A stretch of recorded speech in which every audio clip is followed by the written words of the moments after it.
Sabe, Vicente, eu tô adorando trabalhar nessa lavanderia, rapaz.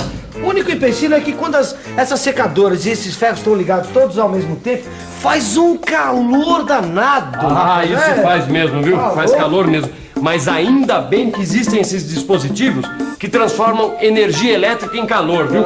Ainda bem. Isso é, viu? E você, gostaria de saber como é que isso aqui funciona? É, porque lembre-se, hein? Esse processo aqui é um dos princípios de vários eletrodomésticos que facilitam a nossa vida. Na teleaula de hoje, você vai ver como a energia elétrica pode ser convertida em calor. Além de descobrir a definição de resistência elétrica, você vai aprender o que é a lei de Ohm, uma importante lei dentro da eletricidade.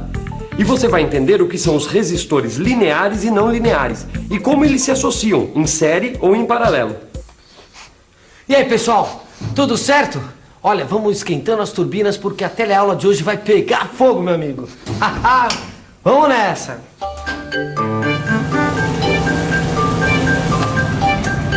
Tô vendo que você ficou mesmo interessada na eletricidade, hein, Rosinha? Sim, Maristela, eu tava vendo uma coisa.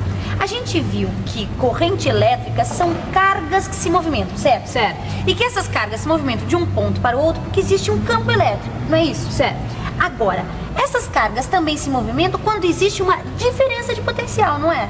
É isso mesmo. Na verdade, esses são dois jeitos diferentes de explicar a mesma coisa, Rosinha. Dá só uma olhada, olha só. Quando eu solto essa bolinha, olha, ela vai em direção ao chão porque existe um campo gravitacional, certo? Ou nós podemos dizer que ela cai porque existe uma diferença de potencial gravitacional entre o ponto mais alto, que é essa minha mão que está em cima, e o ponto mais baixo, que é essa minha mão que está aqui embaixo. Ah, eu já saquei, Maristela. Ó, aqui no condutor elétrico, neste fio, por exemplo, as cargas se movimentam, formam uma corrente elétrica porque existe um campo elétrico. Ou dá no mesmo dizer que as cargas se movimentam porque existe uma diferença de potencial. E a diferença de potencial é a explicação mais adotada no estudo da eletricidade, por ser mais simples. Olha, lembre-se que a diferença de potencial tem uma unidade, o volt. Por isso é comum a gente chamar a diferença de potencial de voltagem. Eu estava lendo aqui nessa revista um artigo sobre linhas de alta tensão. Fiquei imaginando. Se a diferença de potencial é que faz com que as cargas se movimentem e criem uma corrente elétrica, qual será a relação entre as duas? Isto é, entre a diferença de potencial e a corrente elétrica. Foi esta dúvida que inspirou uma das mais importantes leis da eletricidade, a lei de Ohm. Foi a partir da lei de Ohm que os cientistas conseguiram demonstrar matematicamente que os condutores têm resistências diferentes. Ou seja, alguns corpos resistem mais à passagem da corrente elétrica do que outros. Foi um físico alemão chamado Georg Simon Ohm que descobriu a relação entre a corrente elétrica e a diferença de potencial.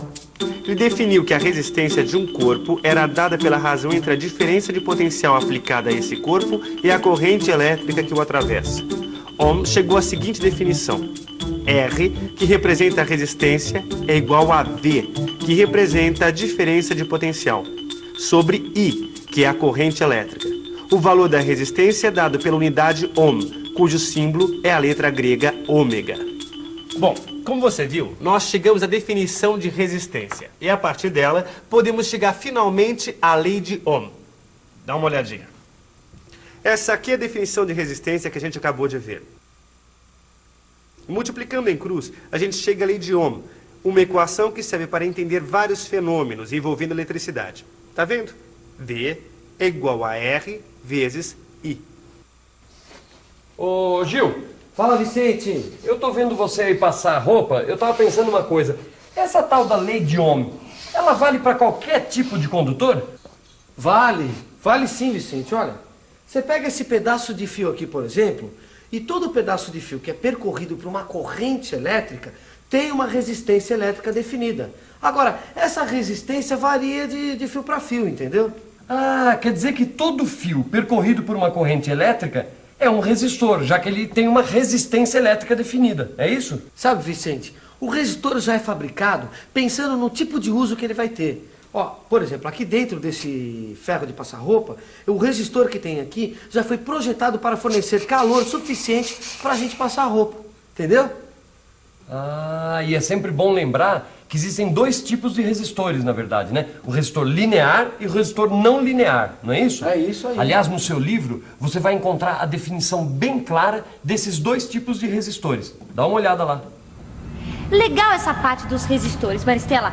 Todo corpo tem uma resistência à passagem de corrente elétrica. Ah, e o meu também é. Olha aqui. Rosinha, com a ajuda desse aparelho fica fácil medir a resistência elétrica do seu corpo. Mas e quando você não tem um aparelho como esse? Boa pergunta.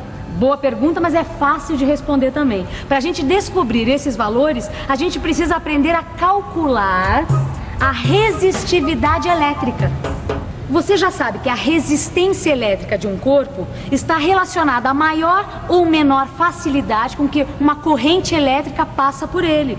No caso de um fio condutor, como esse aqui, essa resistência depende de três grandezas: do comprimento do fio, que é representado pela letra L minúscula, da espessura do fio, que a gente chama de área da seção transversal e é representada pela letra S maiúscula, e do material de que é feito esse fio. Bom, sabendo tudo isso, a gente pode calcular a resistividade do fio. É só usar a cabeça.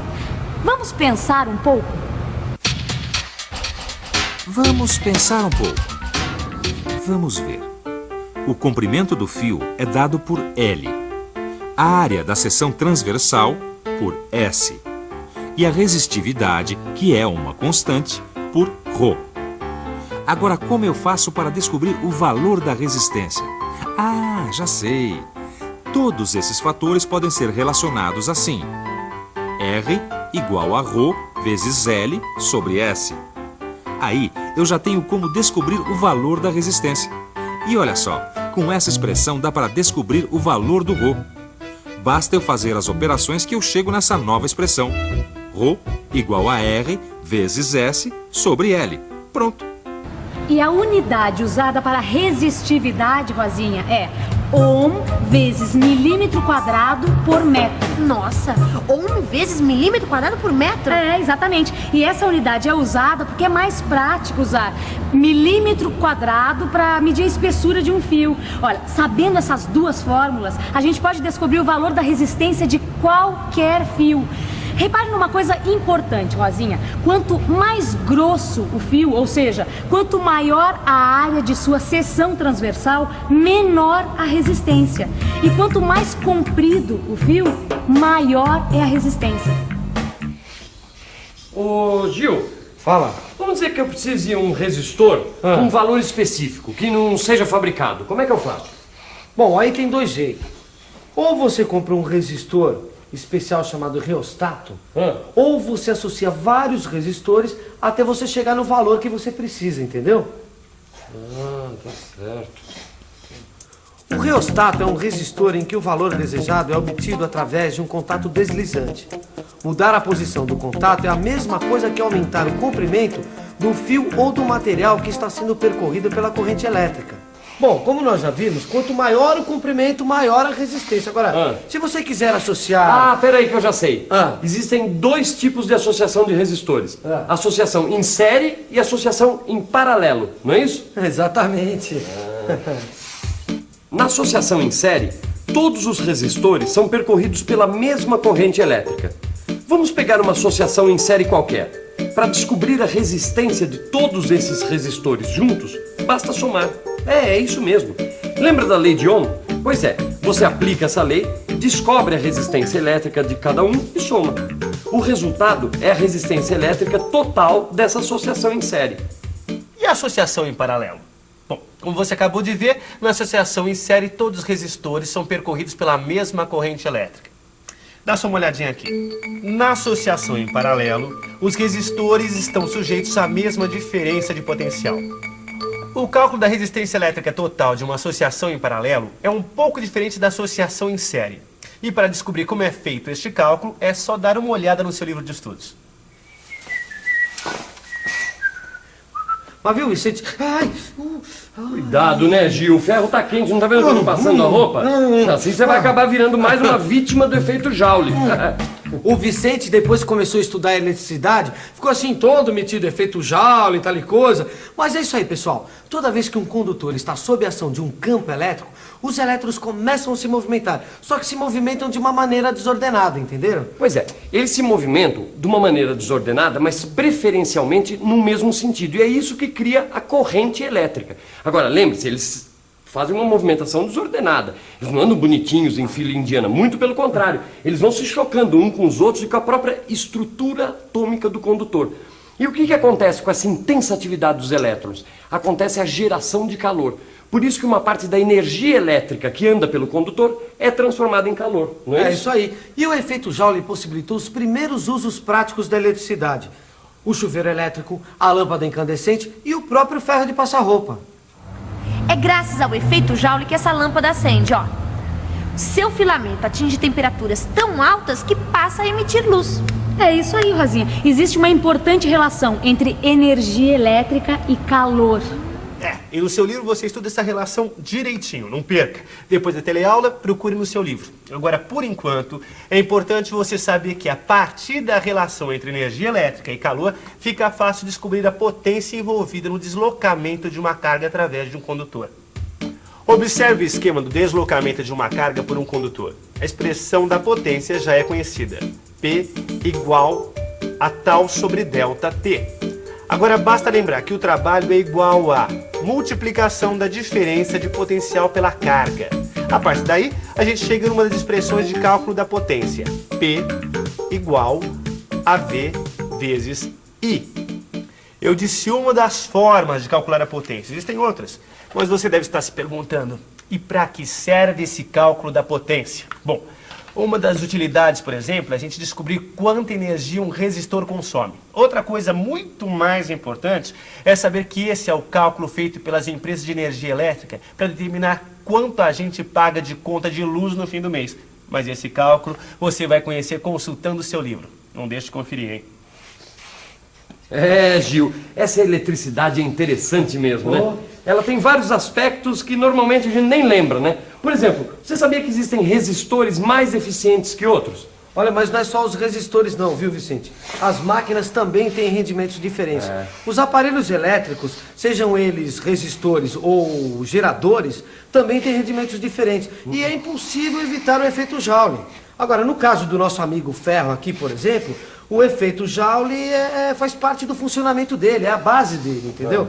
Agora, em outros aparelhos, a geração de calor é puro desperdício. Pois é. E é possível calcular a eficiência de qualquer tipo de máquina, inclusive dos aparelhos elétricos. E para saber qual é o rendimento de qualquer um desses aparelhos, basta lembrar da definição de rendimento. A letra grega eta representa o rendimento. Voltando à nossa equação, eta é igual a potência útil, que é a potência fornecida pelo aparelho, sobre a potência total, que é a potência que o aparelho consome. Fazendo as contas, Gil, a gente descobre fácil. Fazendo as contas, nós temos muita roupa para passar ainda. Vamos logo para a revisão antes que chegue o patrão, meu amigo. E atenção, se liga aí que é a hora da revisão. Na teleaula de hoje, você aprendeu o que é a lei de Ohm e descobriu como definir resistência elétrica. Você viu também que existem resistores lineares e não lineares e associações de resistores em série e em paralelo. Você aprendeu o que é efeito Joule e descobriu que as máquinas têm rendimentos diferentes. É isso aí, na próxima teleaula tem mais. E não se esqueça de consultar o seu livro de estudos. Aí você vai estar mais preparado para entender tudo que vem por aí. Até lá. Tchau!